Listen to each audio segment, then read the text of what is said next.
In today's video, I'm going to teach you how to create bank rules in Xero for automated reconciliation, 5 minutes. By the end, you'll know how to set up a rule that automatically fills in account codes and details for recurring transactions, saving you time and reducing errors. Start by signing into your Xero account. On the login page, click Login, enter your email and password, and complete any two-step authentication if prompted. Once you're in, you'll land on the dashboard. From there, head to Bank Accounts, then open the Bank Rules area. This is where you'll create automation for transactions that come through your bank feed.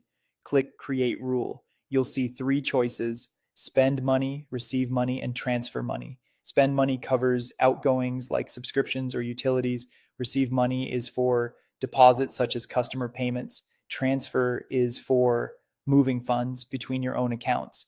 For this walkthrough, choose a spend money rule. Now set the conditions for when the rule should apply.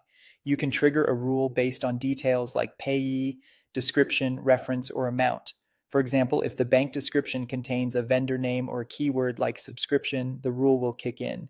Keep your wording specific enough to avoid catching unrelated transactions, but not so specific that it misses legitimate matches.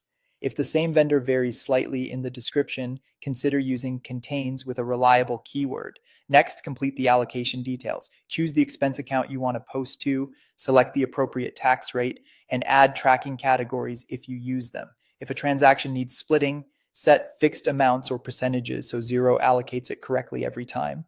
Add a contact if that helps your reporting, and give the rule a clear name so it's easy to manage later. Check any additional options such as which bank accounts the rule should apply to, then click Save. With the rule created, go to your reconcile screen. Find a transaction that matches your new rule. You should see Xero suggest the allocation automatically. Confirm the details look right, then click OK to reconcile. If the suggestion doesn't appear, review the wording in your conditions, make sure the bank feed description actually contains your chosen keyword, and confirm you save the rule to the correct accounts. You can always edit a rule and test again on the next matching transaction. That's it. With a few well-crafted bank rules, your reconciliation becomes faster, more consistent, and far less manual. Thanks for watching, and happy reconciling in Xero.